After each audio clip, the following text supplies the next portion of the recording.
Photosynthesis में हम लोगों ने पढ़े थे सबसे पहले कि हम लोगों ने एब्जॉर्प्शन ऑफ लाइट पढ़ा था, heat, excitement of electron, photolysis of water, production of ATP and NADPH2 और रिडक्शन ऑफ CO2। बेसिकली हमारे पास जहां तक एटीपी और NADPH2 का फॉर्मेशन हो रहा है वो स्टेप्स किसमें आता है? लाइट रिएक्शन के अंदर आते हैं। और उसके बाद वाला जो स्टेप है वो किसमें आता है? डार्क रिएक्शन के अंदर आता है। उसके बाद हम लोगों ने पढ़ा था क्या? फोटोफॉस्फोराइलेशन। फोटोफॉस्फोराइलेशन क्या था आपका?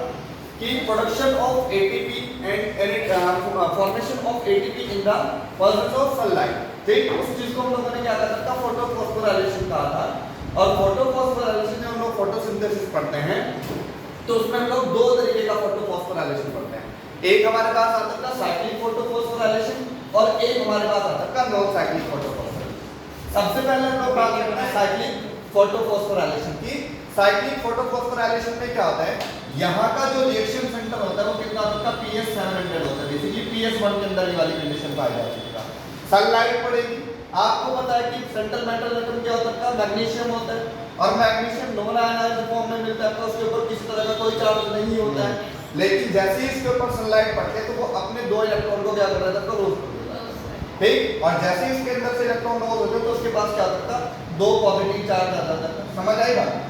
और ये आपका Mg+2 की कंडीशन में सिर्फ और सिर्फ 10 टू द पावर माइनस के 9 सेकंड तक ही रह सकता है। ठीक, बेसिकली हमारे पास जब ये आपका PS700 के पास इलेक्ट्रॉन जो होता है कम मूव होता है तो वो आपके पास किसके पास जा सकता है? FRS के पास जाता है। FRS क्या है? FRS बेसिकली हमारे पास क्या होता है? फेरोडॉक्सिन रिड्यूसिंग सब्सटेंस होता है। फुल फॉर्म क्या है FRS की? फेरोडॉक्सिन रिड्यूसिंग सब्सटेंस होता है। और ये फेरोडॉक्सिन रिड्यूसिंग सब्सटेंस जो होता है इलेक्ट्रॉन किसको दे देता है? FD को दे देता है। FD मतलब वो आपका होता है फेरोडॉक्सिन। ठीक, क्या होता है? फेरोडॉक्सिन होता है। फेरोडॉक्सिन से इलेक्ट्रॉन जाता है किसके पास? साइटोक्रोम B6 के पास। साइटोक्रोम B6 से साइटोक्रोम F के पास और साइटोक्रोम F से फिर आपका किसमें जाता है? प्लास्टोसाइलिन के पास। ठीक, मैं लिख देता हूं यहां पर का साइटोक्रोम B6 एंड F। ठीक, और दूसरा हमारे पास लास्ट क्या था? प्लास्टोसाइलिन। क्या है आपका? प्लास्टोसाइलिन। ठीक, और फिर प्लास्टोसाइलिन से वापस इलेक्ट्रॉन कहां जा रहा है? अपने रिएक्शन सेंटर के पास वापस लौट रहे हैं। ठीक, दूसरी चीज क्या है? हम यहां पर देखते हैं कि रेडॉक्स पोटेंशियल क्या होता है। रेडॉक्स पोटेंशियल क्या होता है कि कोई भी एक एटम या मॉलिक्यूल जो उसकी इलेक्ट्रॉन्स की लेने की और देने की जो टेंडेंसी होती है वो क्या कहलाती है? उसकी रेडॉक्स पोटेंशियल कहलाता है। किसी भी एटम और मॉलिक्यूल्स का इलेक्ट्रॉन्स को देने और लेने की जो टेंडेंसी होती है वो क्या कहलाती है? उसकी रेडॉक्स पोटेंशियल कहलाती है। बेसिकली हमारे पास जो इलेक्ट्रॉन जो होते हैं वो आपका कहां जाता है? हाई रेडॉक्स पोटेंशियल की तरफ को ठीक मूव करते हैं। मतलब क्या होता है? लो रेडॉक्स पोटेंशियल से हाई रेडॉक्स पोटेंशियल की तरफ को क्या करेंगे? आपका मूव करते हैं।